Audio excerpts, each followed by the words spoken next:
Bismillahirrahmanirrahim. Assalamualaikum warahmatullahi wabarakatuh. Selamat pagi, siang, sore, malam untuk rekan-rekan semua. Selamat datang di episode 3 Sharing is Caring. Hari ini aku bersama salah satu temanku. Mungkin teman-teman yang suka lihat Liter IC familiar juga ya dengan beliau ini siapa. Beliau temanku namanya Nurul Arifin Aristarini. Beliau salah satu founder dari Liter IC. Dia senyum-senyum terus, emang orangnya ini vibes-nya bahagia. Humble banget. Enggak ada bercanda. Emang iya, ya kan? Kamu ini apa personanya persona? Makasih. Oke, walaupun sebetulnya agak terik ya, kita memilih tempatnya entah kenapa. Entahlah, tapi dan ada sudah tidak suara las ini, jadi tidak apa-apa ya. Hebat deh. Hari ini kita mau bahas topik judulnya tentang pilihan dan konsekuensi. Wah. Oh my god. Kita sering mendengar satu kalimat bahwa life is choice katanya. Betul. Hidup itu pilihan. Hidup itu isinya adalah kita melakukan sebuah proses decision making, pengambilan keputusan betul. Dari banyak hal gitu. Nah, hari ini kita mau bahas itu. Kenapa aku bahas itu? Karena aku menyadari tadi kita sebetulnya habis diskusi tentang itu ya. Tentang pilihan hidup, pilihan karir, pilihan studi yang ternyata semakin dewasa yang aku rasakan apa ya, memang kita teh nggak bisa serakah gitu. Karena aku tuh pernah ada di satu fase memaksakan dua hal langsung memaksakan dua hal berjalan di waktu yang sama, tapi ternyata malah nggak optimal. Itu sama kayak aku ya. Gitu. Kita dua-duanya pernah ada di fase yang itu. Iya. Dan yang kita jalani sama benar-benar kuliah dan kerja. Betul. Jadi kita dua-duanya pernah ada di fase itu, dan itu wah luar biasa ya, kita merit-merit sekali gitu. Betul. Dan yang aku pelajari saat itu dan sampai hari ini bahwa oh nggak apa-apa kok kita tuh menjalani satu-satu pelan-pelan tapi maksimal gitu, daripada aku waktu itu sempat ada di satu fase ini mah kerja nggak maksimal gitu ya, sekolah nggak maksimal, jadinya akhirnya aku dan Nurul itu pada akhirnya kita memutuskan sesuatu tapi pilihannya berbeda gitu. Betul. Kamu mau cerita dulu nggak? Ini salah satu cerita yang sering ditanyain teman-teman di TikTok, kayak kakak buat YouTube-nya dong waktu kamu cerita tentang Amurisan ini. Malu ya numpang cerita di TikTok orang. Iya gitu, kayak kakak ceritain dong, karena kayaknya banyak ya orang yang punya refleksi yang sama tentang penghasilan, rezeki, terus kayak gimana kopi, karena pasti beda lah kamu sebelum pas kerja sama setelah resign tuh adalah ya kamu cerita. Prolog dulu kali ya, dulu ya. Jadi aku sempat kerja 1 tahun setengah kali ya, setahun ya, satu tahun setengah lah ya, kurang lebih 1 tahun setengah, 1 tahunnya. Enggak, 2 tahun kamu. 2 tahun ya. Dari awal tahun kan mulainya. Lama ya. Tahun 2022 kan. Tapi nggak kaya. Belum. Cut. Nggak, jadi aku sempat kerja kurang lebih 2 tahun lah, tapi kerja seriusnya baru 1 tahunan ya. Itu kerja serius tuh waktu itu, maksudnya dalam artian aku nggak dalam status magang, jadi benar-benar full employment. Aku bekerja bareng sama Wafa di satu instansi yang sama gitu. Tapi memang pada saat aku kerja, aku menargetkan bahwa itu bukan jadi tempat terakhirku. Saya dalam artian aku akan expand lah ke tempat lain, dan itu akan jadi batu loncatan ya, walaupun seperti batu sandaran jadinya. Tapi ya udah batu pondasi ya teman-teman. Tapi nggak apa-apa, karena ya itu memang journey-nya seperti itu gitu. Ketika lulus S1 memang sudah sepatutnya bekerja ya gitu, karena memang timeline-nya begitu. Dan pada saat itu alhamdulillah memang dapat opportunity untuk kerja di tempat magangku sebelumnya, yang juga tempat magangnya Wafa. Jadi akhirnya kerja di situ 1 tahun, bertemu sama banyak orang, merasakan punya gaji gitu ya, merasakan nikmatnya, nggak mikir, dalam artian bukan nggak mikir pelajaran gitu. Jangan kalau kuliah kan gitu. Ya kalau kuliah kan ada tugas, ada kerja kelompok. Kalau di kantor kan ya ada kerja kelompok tapi sambil jajan, sambil main. Terus di kantor kan ini sih kita masih bisa berdalih 9 to 5. Nah benar. Udah di atas jam kerja nggak mau. Dan kalau kuliah kan ya bisa tapi mati, nggak usah tapi nggak beres ya. Nggak dikumpulin bisa aja, tapi sakit gitu kan. Itu jadi akhirnya setelah 1 tahun bukan berhenti, bukan karena nggak betah, tapi lebih ke I need to challenge myself sih setelah 1 tahun gitu, dan akhirnya memutuskan untuk mengambil studi lanjut gitu. Pada saat itu memang studi lanjutnya sudah aku tunda 1 tahun gitu. Jadi decision awalnya memang sebelumnya tuh aku langsung dari S1 pengennya langsung habis magang tuh ya udah langsung S2 deh gitu. Tapi ngerasa kayaknya modal gue nggak cukup untuk S2 gitu. Modal tuh bukan modal uangnya aja, tapi modal pengalamannya juga gitu. Jadi memilih untuk ya udah deh, akhirnya kerja dulu 1 tahun, mencoba dulu 1 semester pertama sambil bekerja gitu ya. Dan ternyata chaos gitu. Ya mungkin sama kayak tadi Wafa udah sempat mention di awal kalau kita pernah dihadapkan dengan decision yang sama. Waktu itu Wafa sebaliknya gitu. Wafa kerja dan kuliah tapi memilih untuk lanjut kerja. Kalau aku kuliah dan kerja memilih lanjut kuliah gitu. Jadi cuma beda pilihannya aja gitu. Akhirnya setelah 1 semester dengan rasanya tuh merasa bisa, tapi faktanya aku mengorbankan banyak hal, terutama di kantor gitu, mengorbankan perasaan banyak orang sih lebih tepatnya gitu. Karena perasaan gitu. Iya, karena beneran bukan cuma tenaga, tapi mentalnya teman-teman di kantor pun juga aku rasa kena banget gitu, dengan aku ada di sana tapi nggak bisa bantu banyak gitu. Jadinya kayak mungkin aku sedikit ngerasa makan gaji buta juga gitu ya di satu sisi gitu. Walaupun ya nggak buta-buta amat, karena ya gaji mah nggak bisa lihat kan, bukan manusia. Iya. Nah terus jadi ya udah akhirnya memutuskan untuk oke, pada saat itu gue resign deh gitu, dengan segala resiko yang harus gue ambil gitu ya. Karena ya memang lepas kerja berarti lepas penghasilan. Pertama itu sih, itu yang paling core-nya banget, karena pada saat aku kerja itu memang aku sedikit cerita, aku mengalokasikan hampir setengah pendapatan aku untuk bayar kuliah gitu. Jadi ada mahal itu. Ya jangan disebut. Tapi bagi saya lumayan. Iya, memang mahal. Saya juga tahu, tapi susah dapat beasiswa, jadi ya udah. Ya mau gimana lagi teman-teman. Jadi setengah gaji aku, benar-benar setengah, benar-benar 50% itu aku masukin ke tabungan kuliah, dan ya membulatkan tekad kalau sudah terkumpul untuk 1 semester atau mungkin 2 semester aku akan stop gitu kerja. Gimana banget, iyalah jelas. Percaya banget. Iya, tapi lah, iya benar. Soalnya kalau nggak kayak gitu, aku yakin aku nggak akan pernah lepas dari kantor karena nyaman sama teman-temannya. Dan aku tahu ini kayaknya akan jadi batu pondasi, nggak akan jadi batu loncatan kalau misalnya aku nggak mengambil keputusan pada saat itu gitu. Dan berakhir ya sudah, aku mengandalkan tabunganku untuk biaya hidup, untuk bayar kuliah. Ya memang masih ada, alhamdulillah masih ada support dari orang tua gitu ya. Tapi selebihnya ya ada perjuangan-perjuangan lain yang harus dilakukan juga gitu ya, untuk bisa jajan, untuk bisa nongkrong kayak gini bareng sama Wafa, untuk bisa ngonten dan mudah-mudahan berkarya di tempat yang lain gitu, dengan seada-adanya uang yang aku punya gitu. Ya. Gitu. Menarik. Iya betul ya. Jadi cerita Nurul ini berkebalikan dengan cerita aku. Betul. Tapi ini tuh kayak jadi, kalau bagi aku sih life lesson yang luar biasa ya. Satu life lesson yang kedua, kita menghadapi di fase oh iya ya ternyata menyeimbangkannya susah. Tapi ini kita bukan berarti nggak mungkin. Ya bukan berarti nggak mungkin. Terus kayak teman-teman yang lagi menjalani segala macamnya paralel, nggak bisa nih kayaknya harus salah satu. Nggak gitu bisa, ya. Tetap bisa. Kita tuh yang pengen kita highlight adalah kita konsekuen dengan semua pilihan kita. Jadi pilihannya tuh bukan satu, misalnya bukan pilihannya cuma kalau nggak kerja kuliah, kalau kuliah ya kerja, bukan gitu ya. Tapi kalaupun misalnya teman-teman mau memilih menjalankan semuanya sampai selesai, karena aku punya beberapa teman yang sampai selesai juga, Masya Allah ya, bisa mengimbangi antara kuliah, kerja, semuanya sampai selesai gitu. Itu juga nggak apa-apa kalau bisa. Cuman kita nih case-nya kita ketika dijalani ternyata nggak kuat gitu. Nah, ceritanya kita mau kan tadi ya bicara menjadi orang yang bisa konsekuen sama setiap pilihan kita. Nah, karena pilihan awal kita, decision kita kan awalnya pengen dua-duanya ya. Sebenarnya pengen dua-duanya ya, dong idealisnya. Wah, idealisnya bisa nih kita dua-duanya jalan. Tapi ternyata setelah dijalani kitanya yang kesulitan sendiri gitu. Jadi akhirnya kita memilih lah decision yang lain. Ya udah kita berkorban atas salah satunya.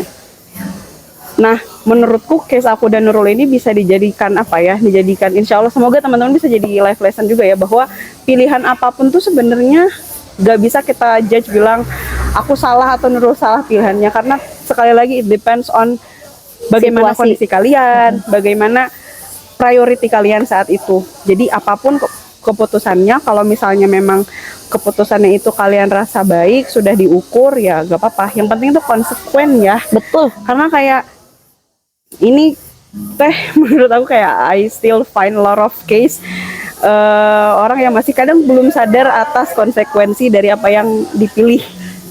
Itu padahal itu penting loh, kita apa istilahnya, kita mengetahui konsekuensi dari pilihan yang kita ambil. Jadi ketika ada dua pilihan tuh, itu ya bahasa kita tuh kalau orang decision making, kita runutin nih pros and cons-nya apa, kira-kira mana sih konsekuensi yang bisa kita ambil gitu, apakah yang ini atau yang ini gitu.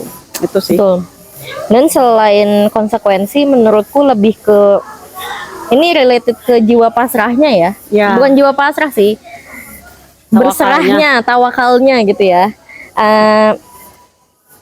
Aku bisa bilang keluar kerja adalah sebuah momen yang life changing gitu menurutku, karena nggak punya teman main-main.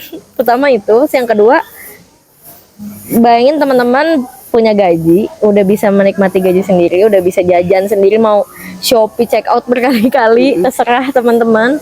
Tapi pas udah gak ada gaji tuh kerasa banget bahwa lu tuh harus hemat gitu, lu tuh harus bisa ngatur itulah gitu, budgetingnya dan lain-lainnya gitu, untuk bisa ya lu tetap hidup gitu. Seberapapun uang yang lu punya, lu tetap hidup. Dan apa usaha lu untuk bisa menambah itu gitu sebenarnya. Dan dibalik usaha menambah itu sebenarnya adalah ya menitipkan bahwa, dan yakin bahwa itu tuh pasti ada jalannya gitu. Semua choice yang teman-teman lakukan, kalau misalnya teman-teman komit sama itu, kalau teman-teman niatnya lurus untuk itu, aku rasa sih semuanya itu pasti ada jalannya gitu.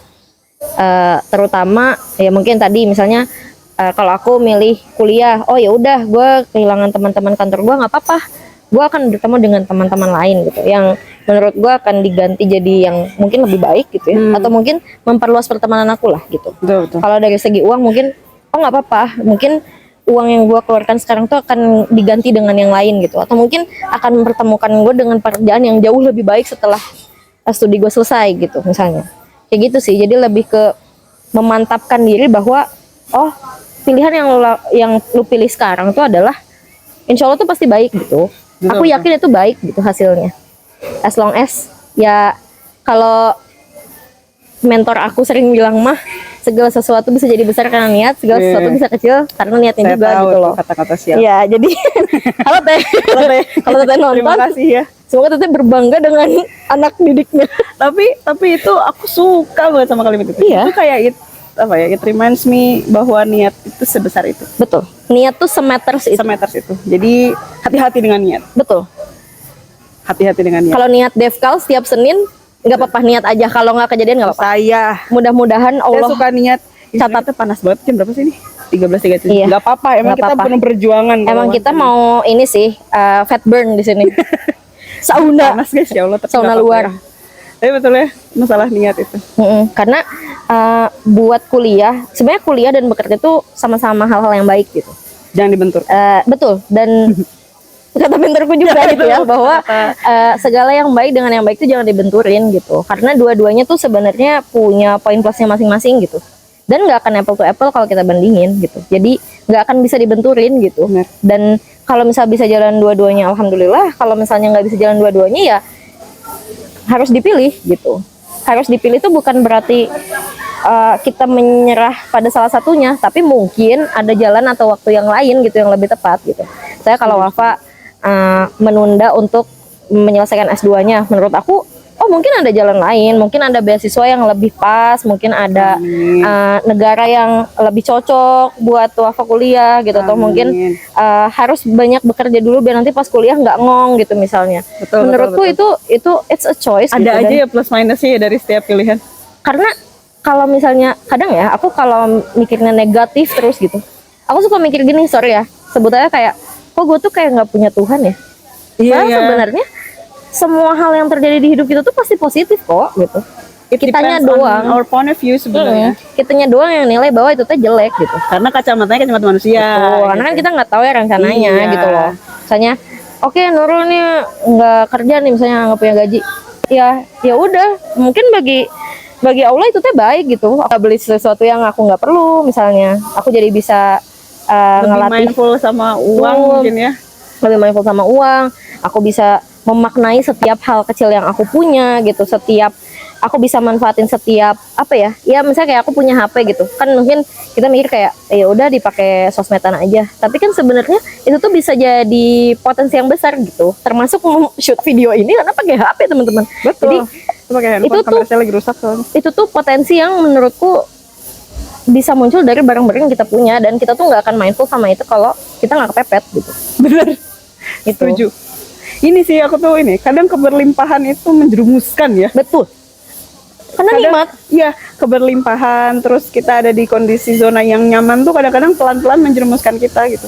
Tapi sedangkan ketika kita ada di posisi yang kepepet, kayak di ujung jurang banget, kayaknya belok kanan salah, belok kiri salah tuh, kita jadi bisa lebih mindful dari resource yang kita punya gitu. Kita nggak jadi manja dikit, kita harus apa-apa harus baru, harus Ya, ini. bener. Jadi nggak banyak alasan lah, ya udah mulai aja dari yang kita punya. Itu termasuk dalam konsep kalau deadlineer otak jadi lebih lancar nih. Sama kayak gitu. Jadi Ini konsepnya ya, kepepet anaknya gitu, ya. tapi jangan dicontoh teman-teman Tidak kalau boleh, deadlineer ya. karena itu aku dan Wafa aja. Baik. Aku. Enggak, tapi itu konsepnya sama gitu. Iya, Kalau iya, kita ada di dalam sebuah keterbatasan, pasti kita mikirnya jauh lebih luas gitu. Karena aku juga ini ngomongin soal keterbatasan dan ini ya gitu. Loncat ke topik lain, tapi aku dapat beberapa kutipan dari beberapa orang yang aku temui belakangan ini gitu ya, bahwa apa ya?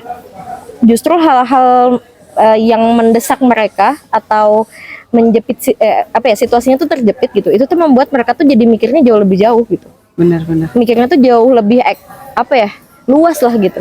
Misalnya waktu kita lagi ngerasa di safe zone-nya kita tuh nggak akan mikir yang kemana-mana gitu. Tapi ketika kita bener-bener tercekik banget tuh, kita jadi mikir, gue bisa apa ya? Gue bisa gimana ya? Jadi bagus ya. Ya bener.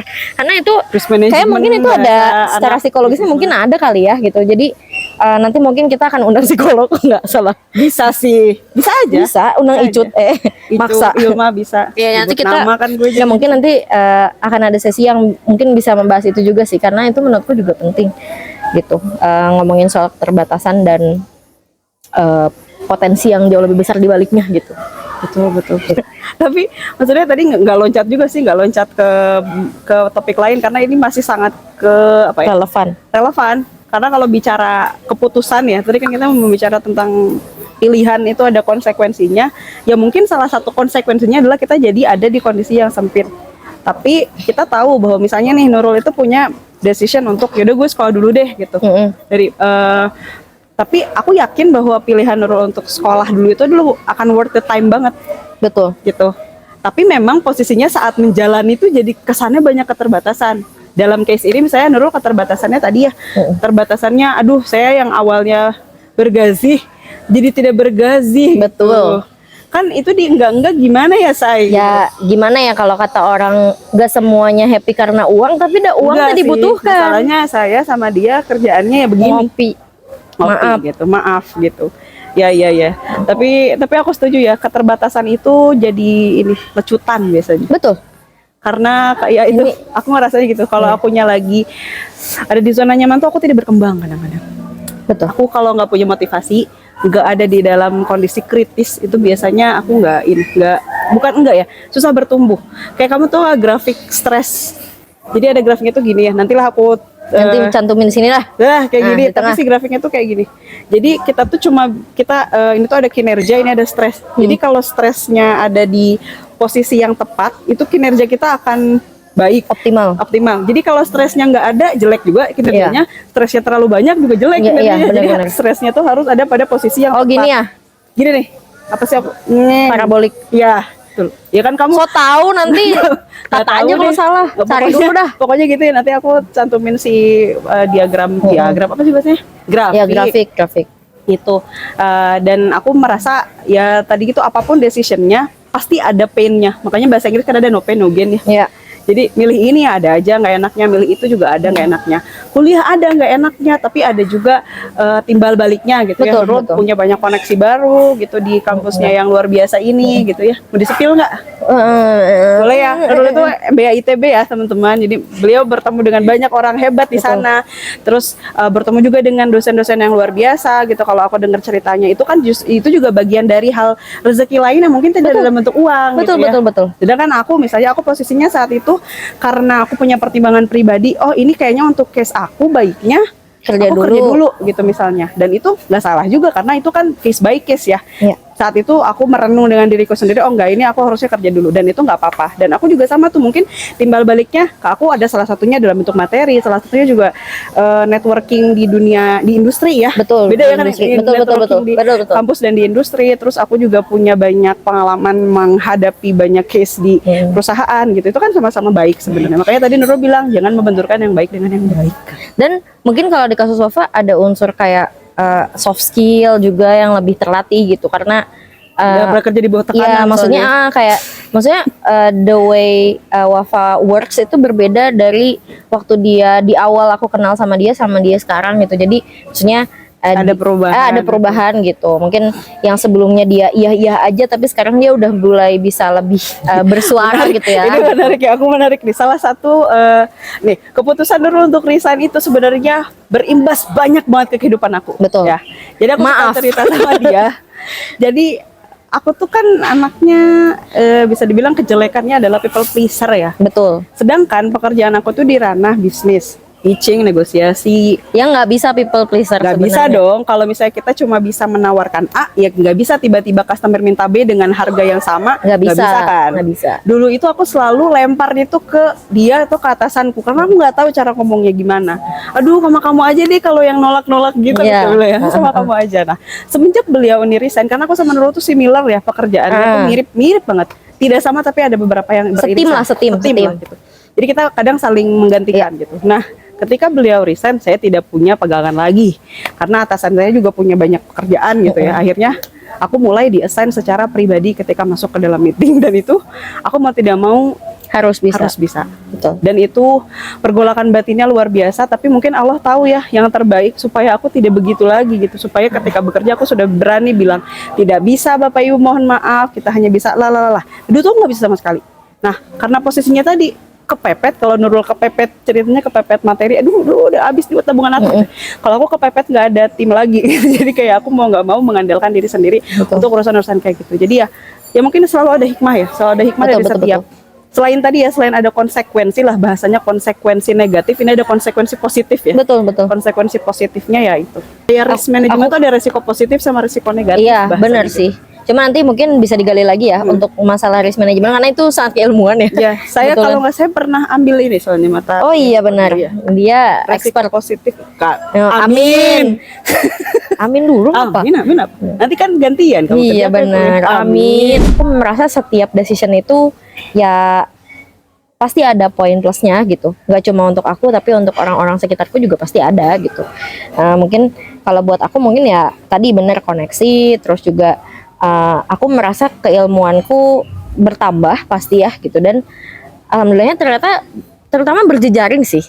Ngeri banget soalnya aku ngerasa kamu ekstrovert banget. Jadi parah. Berjejaring. Parah teman-teman. Berjejaring adalah Jalan ninjaku. tapi bener aku merasa jadi salah satu aku ini lagi ya, sedikit cerita lagi ya.